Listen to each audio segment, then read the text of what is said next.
Hello, beautiful soul, and welcome to another episode of Intuitive Creator Spotlight. I'm super excited to have here with us today Christalene. She is my beautiful friend, and she's also a visionary, intuitive, a medium, artist, retreat leader, and henna instructor. And she does so many other things that she will be talking about during this interview. So, hi, Christalene. Welcome to this interview.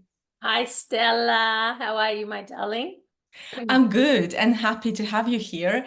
Christalene, I know that your journey has taken you across continents because you were born in South Africa, raised in Australia, and now you are in the US. And I also know that you have a Greek background. So can you share with us, please, how did this multicultural background influence your creative and intuitive work? I think because I've traveled and I do have such a diverse background, it helps me with my everyday life, with my readings, with my clients. I can relate a lot more. For example, living in America from Australia or living in America from Cyprus, South Africa, it's so different, the people, the culture, the experiences. So I feel all these different experiences from the people I meet, the countries I go to, are all collections for my symbology. What I mean by that is when I work, if I am doing a reading for someone, then I'll use one of my references to relate to what they're going through. It's such an unbelievable dictionary from my world experiences and the people that I've met. I don't know if that makes sense, but that's how I see it. Absolutely, that makes total sense. And it's really interesting that you mentioned these things because it just shows how over time we develop our own intuitive language with ourselves and with the world. And so I know that there are many beautiful souls who are learning different tools as well, like different kinds of divination tools and cards and pendulums and runes and all of these tools. What kind of advice would you give to these people who are trying to kind of learn by the book all of these things, having this experience that you're having with like collecting your own symbols and making a meaning of them? So what kind of advice would you give to these people who are trying to understand the symbology around? The first thing I would say is, which is the biggest challenge, and that is to trust yourself. Your intuition is a very gentle whisper, and it will only whisper things for your highest and best good. When it's your ego, you can't do this, you're not worthy, and it puts you down. So then you can differentiate between both of them. So when you hear your ego, kind of like put it aside and say, I don't want to play today. I want to focus on my intuition. So listening to that whisper.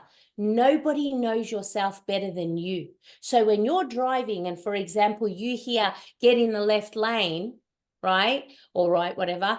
And then all of a sudden you listen and then the person in front of you loses a tire, that's your guidance, that's your intuition, that's your guides, whatever it may be, whoever you believe in, are communicating with you. So trusting in that. And sometimes we tend not to do that because we're like, oh, that's ridiculous.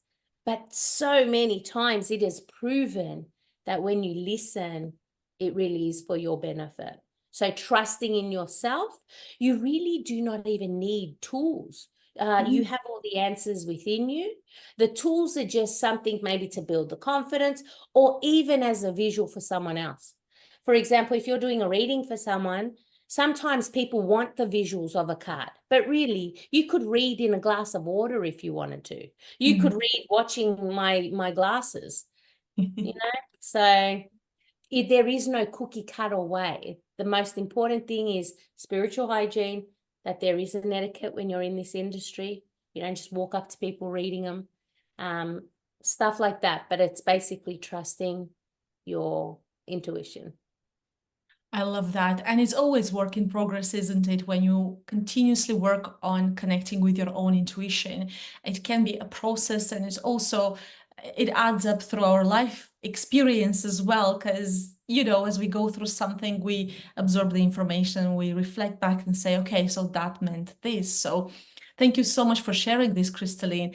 I know that you mentioned in one of your posts once, and you said this, I tried to be normal once for 2 minutes of my life. I know that this quote is so true to your character, but can you tell us more about what does this actually mean to you? Well, the thing is that, what is normal? People try and, be like the Joneses, or think that being unique or different is a bad thing. Well, through my life experiences, just turned 50, and it's almost like I'm embracing all the uniqueness, or, I don't want to be like everyone else. So my advice to anyone watching this, whether it's replay or right now, but it's just honor who you are. Oscar Wilde said, be yourself, everybody else is taken. Why do you want to be like everyone else? So use the things that make you unique, your superpower, Forget being Mm. normal. What's normal? Absolutely. And normal is different for everybody. And Yep. so I guess we're embracing our own definition of normality. And that's really, really special and magical, isn't it? So I know, Christalene, that you've created so much in your career. You've also had the business Crystalooneys Creative Arts, and you started that in Australia, and this business grew as you moved to the United States. Then you developed your business and opened up new other services. How would you say all of this journey in your career is a reflection of your growth? Okay, so doing Crystalooneys Creative Arts, which was a children's entertainment business, face painting, henna, stuff like that, I made a pact to myself, because I found as I was working, I studied childcare, so I loved working with children. But I found as I was doing parties and shows that it was starting to dwindle, and I wasn't passionate about it anymore. When you cook and you're in a shitty mood and the food comes out terrible, it's kind of like that, where I wasn't looking forward to it anymore. So I made a pact to myself, if we won the best of Annapolis 5 years in a row, I'm out. I'm going to be out on top. So we did.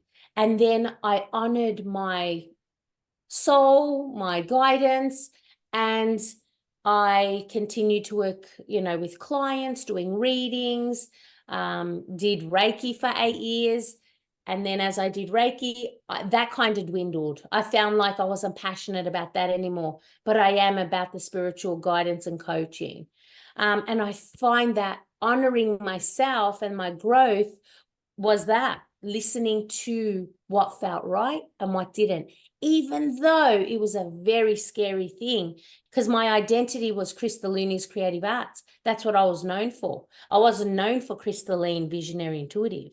But for years I worked parallel. I did both until I moved and focused all my energy on Visionary Intuitive. Transitions can be scary, right? And then you're faced with so many new things, challenges, a lot of risks as well, because you never know how things will unfold. And it takes a lot of courage to go forward with a new path, with a new chapter. So I know that when you became a Reiki master, that time of your life coincided with your husband's Crohn's disease. How did these experiences in your life help you? How did they help you, move forward? I think it helped me get in touch with the core, like my soul. Who am I? What's my purpose? What's my direction? When I turned 30 was the aha moment of, where am I heading? Who am I? It's finding your identity and honoring who you truly are. And I think by doing the Reiki, that opened up so many doors for me. It may not for everyone, but for me it did. And also even the henna, when I touched people and all of a sudden I'd connect with people who had crossed over, you know. Mm. It was So exciting, it was scary, it was everything. So you opened all of these doors for yourself later in life. And I love that you're mentioning this, because I'm sure there are so many people who think about themselves like, okay, so I haven't seen, spirit when I was a child, but I'm starting seeing that now. And I'm in my 30s, 40s, 50s. And thank you for bringing this up, because it's really important to understand that every single journey is unique, and it's okay to embrace it and to grow through it as well. So I also know that you mentioned now as well, Christalene, that the intuitive henna sessions that you do for people. But I also know that during an intuitive henna session in 2014, you had your first mediumship experience. Can you please describe that moment, and how did that impact your spiritual journey? Yeah. So I was always intrigued by mediumship. I used to love watching, all the mediums on TV and stuff. So one day I was doing henna on a friend's friend. I didn't know this woman, and I was doing henna on her back. And before I start, I would, do a grounding. I'll set an intention. I'll get a vision. So I was on her back doing kind of like Reiki, setting the intention. And all of a sudden, as I started doing the henna, I felt a presence in the room, which had never happened before. I pretty much shit myself, really, because I was like, what is going on here? But then this gentle voice started talking to me, and I knew it was a male figure. I knew it was a relation of hers. And I have to say, at the very beginning, there was no etiquette. I didn't realize that you can't just say what comes out of your mouth, but this happened. So I'm like, there's someone in the room, it's a man, and he's talking about the arc of the door, and a verse from the Bible, and there's a feather. Do you understand this? And all of a sudden she started crying, and I didn't know what was going on. Well, what ended up happening is it was her brother who had crossed over.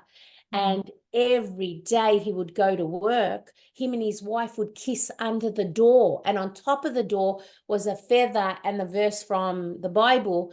And he was in a rush, so he didn't get a chance to kiss her goodbye. And that day he got into a car accident and he passed away.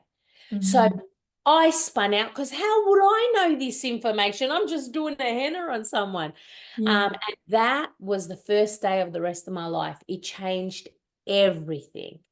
And then obviously it started happening more. And then I learned the etiquette. And you don't just walk up to people giving them readings. You don't come from ego. You only give a message if they can do something with that information. And it's for their highest and best good, you know? Yeah, wow, this is so beautiful. And how interesting that, the universe connected you and that person there in that moment. And clearly she was the right person for you to open, to like be present there so that you can open up the door to this kind of experience. And I know that since that moment, you helped so many people connect with those who passed over. What kind of moment do you see most often when you share a message with somebody, when they receive a message from a loved one who passed over? What's something that what's the most common reaction that you see in your clients?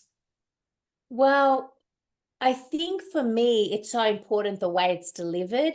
And even though your loved one is no longer here physically, does not mean they're not here full stop. So what I love is bringing out the comedy, the fun, the personality of that person. So for me, the reaction that's the best, or that I see the most, is the laughter in such a bad situation or sad situation. So if, for example, the mum was like, didn't give a shit about, what she said, she used cuss words, she smoked, like all of a sudden that would come through in the reading. So to see their reaction, the sitter, the person receiving the reading, knowing that they're really talking to their mum. Whereas if I was like, hello, darling, how are you? And their mum was like rough and, cuss like a sailor, then they would know that that's not who I'm connecting with. So the authenticity of however they were here is however I'm communicating with them, you know? but it can be very healing. There was a woman who buried her husband. He was in the military and he was adamant about where he wanted to be buried. The wife couldn't bury him where he wanted, right? So for years she had all this guilt that he was very upset with her. Well, I didn't know during the reading all of this, but he mentioned, know that I am not angry at you. I am not angry at you, and she knew exactly what that meant. So then she was able to breathe. She had permission to be able to know that he wasn't angry at her. And imagine what that burden could be for the rest of your life, Mhm.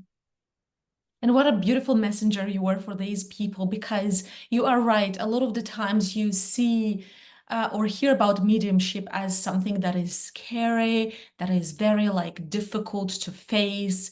And I love that you bring in this positivity and laughter, and you celebrate that person and the connection your client had with that person. How beautiful and healing is that. Now, there is a question that just comes to me, and I have to ask it because if it comes to me so clearly, I have to share it with you.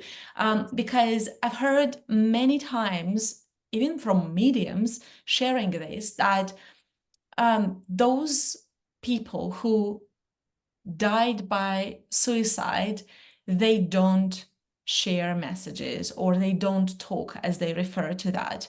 What is your perspective on this? I think that is absolute false. Absolutely not true. And I can only talk through my experience. I have volunteered for groups who have all lost a loved one through suicide. And I have been able to connect with many people through suicide. So they should not be shamed. That's not true that you cannot connect with them, because I have connected with hundreds of people who have died by suicide. And there's no judgment when I do. And it's the same whether someone's had an abortion or whatever it may be. It's so important that there's no judgment, associated with a reading. So my answer to your question is you can absolutely connect with someone who has died by suicide. Wow. Thank you so much for sharing that, because I'm sure there will be people who will watch our video and they will take that bit of peace for themselves if they have been through something like this, or they know somebody who has been through something like this. Because, a moment like this it's not easy to go through. And then this is why, we go to guides, healers, mediums, for that message, for that service that's for our heart. And it's so beautiful when that medium comes from a place of love as well, and share all of those messages with love. Now, I know, Christalene, that art is also a significant part of your life.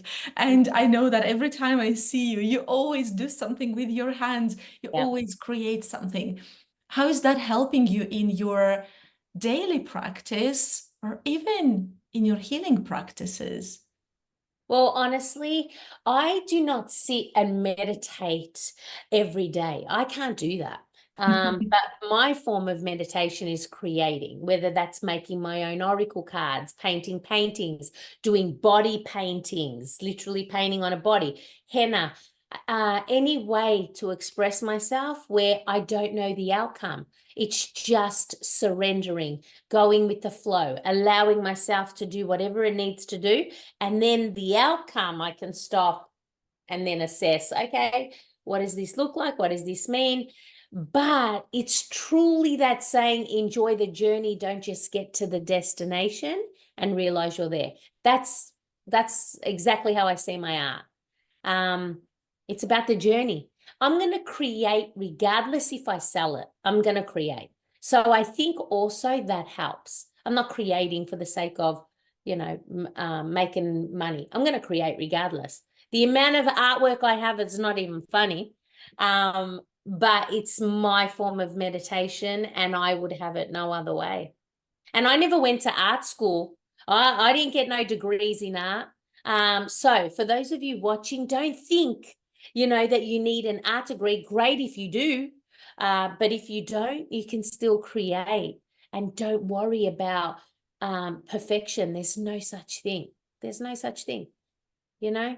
I love that about everything that you do. And I remember that there was a time when you were you were selecting all of these old forks and creating different kinds of items with them. And I remember there was a message connected with some of these items saying that none of these will be identical, right? None of these items will be the same because this is art. And I love that you're highlighting this because truly this is art. What is perfection? You just have to really enjoy that energy and the desire to create that comes from your heart. And that's really beautiful to watch. And when I buy a piece of art from somebody, I actually love to see that energy into the creation of that item. And thank you for doing that, Christalene.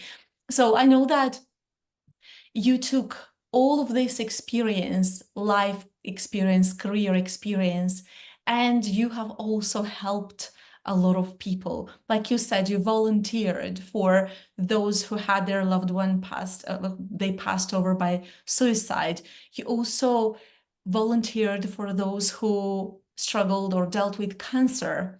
And the most recent one was as a children's entertainer, right, to raise funds for a cause.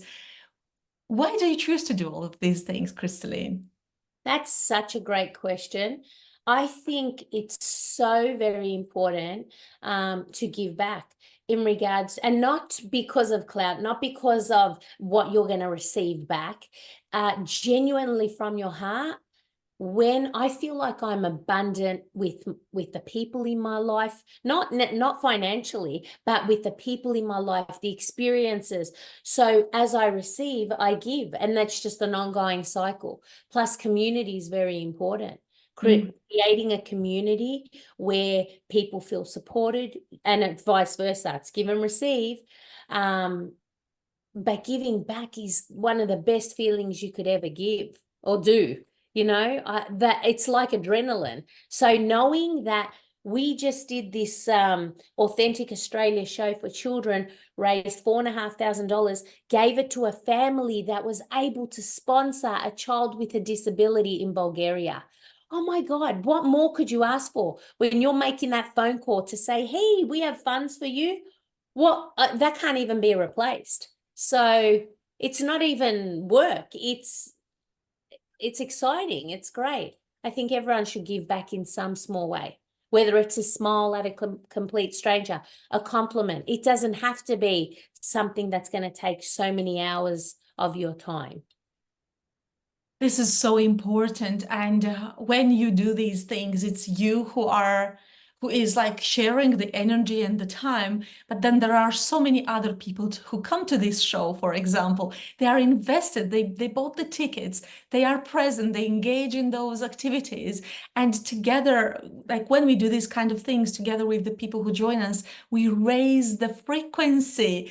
And it's not about just saying about it. You, like you said, it's really important to share these things. What kind of reactions do you see when people come to these events, especially with children? Oh my God, we had the funniest experience. So in the show, I do comedy, I do magic tricks, I teach them about Australia. Well, there was one trick where I had a red bag and I get 3 little kids from the audience to volunteer because I love it being interactive. Because, you know, I'm entertaining these kids for 45 minutes and they're from, 1 years old to 12 years old. So that's a bit of a challenge. So I get these kids up, I have this red bag. Inside, I said to them each to put a red, a white, and a blue hanky in the bag. And then they were going to pull out an Australian flag, but they don't know that they're going to pull out an Australian flag. So they put it in, and then what ends up happening is I flip the bag because there's a secret compartment. And one of the kids put their hands in thinking they're going to pull out something, and they pull out this nappy, a diaper, but I had put chocolate on it to smudge it so it looked like poo on it. It was so hysterical. This kid's like, it's a diaper, like that. I mean, it was hysterical. I'm still laugh about it when I think about this kid's reaction. So, you know, and they're so genuine, you know, like you can't make it up. So yeah, that was one of the funny things that happened a few weeks ago.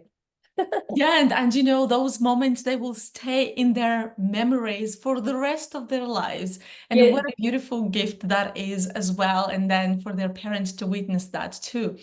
So I know that, you know, in your mediumship work, with the evolution of your mediumship abilities, you've worked with mentors and you've also attended various workshops. What are some of the key lessons that you have learned for yourself as you have attended these workshops and interacted with students that were learning the same things? A few things. One is to make sure you're grounded. You know, there are times where you wake up and it's all about the vibration. So when you wake up and you're running late and then you stub your toe and then you get upset because of road rage, you're at a low vibration. So you got to make sure you're at a higher vibration. You allow yourself time to set an intention, a prayer, get ready, feel good, whatever it may be. So one, being grounded. Number two, do not compare yourself to other people. Everybody is on their own journey, okay? So other people learn faster, other people learn slower, whatever it may be. Just stay in your lane, focus on your journey. Three, journal, write down your experiences because you're going to forget them and you want to remember what it was like when you got your first hit, the first time you you know, did a reading for someone and you got it. And that, you know, what do you call it? Hammer on the nail on the head, whatever the hell that saying is. What else? And spiritual hygiene, so important. The spiritual hygiene, I was actually just about to ask you the question because I know you always mention that in all of your classes, workshops, and everything that you do. Why is it so important for those who are watching us? Why would you say spiritual hygiene is so important? And if you were to describe it in a few words, what that is, can you please share that with us too? All right. So basically, you know, we're all connected through energy. So you don't want to just absorb every Tom, Dick, and Harry's energy. You know what I mean? Because not everyone comes from the light. So you want to make sure, for example, being my Greek culture, we have this, we put charcoal, frankincense, resin that they use in the church, or olive leaves. And so I'll do like a ritual, a clearing to protect myself. Right? I set an intention that I only work from the highest and best good. I don't want to attract, you know, certain energies. And there's things that I don't do. I don't go cleansing houses. That's just a personal thing of mine. So it's all about intention and what you want to attract and what you don't. And you only want to work from the light. And, you know, doing this work, it's like moth to a flame. It's like people are sometimes drawn to the light, and then there's all different energies that you need to filter, right? So That's super important, and especially when you know, somebody chooses to work with clients and with bigger audiences. It's so very important, right? To not like absorb and project as well different kinds of things, thoughts, energies. And thank you so much for sharing like what you do as well. And I loved that little thing that you showed us, yeah. and you're working with it. That's really beautiful. When you think about your journey and how you developed your own routine, your own tools, your own strategies, like the one that you just shared, you put a bit of like olive leaves or something. What would you say? Is it something that you used, you know, from your own intuition, or is it from what you know from your teachers or your parents or your ancestors, or is it a combination of everything? See, being Greek, that is our culture. That I remember my grandma, you know, on Sunday mornings or whenever, like, you know, it felt like negative energy, she would get the gubni stidi. That's what we would call it. Well, that's what we call it. And she would get it out and she'd put it over our head, and we would have to do 3 times with our cross. So that was part of my culture. So that's what worked for me. Other people use sage. Other people clap, use sound bowls. Each to their own, whatever works for people. That's my personal preference. That's beautiful. That's It's beautiful. like a combination of everything, really.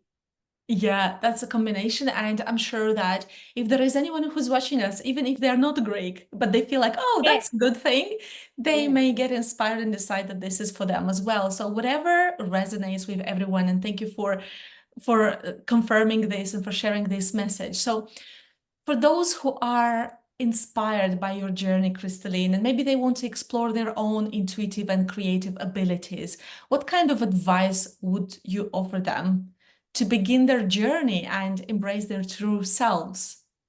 I think you said it, embracing their true self, being honest with themselves. A lot of times, we may know the truth of a situation, or we may feel that something doesn't feel right, but we don't honor that.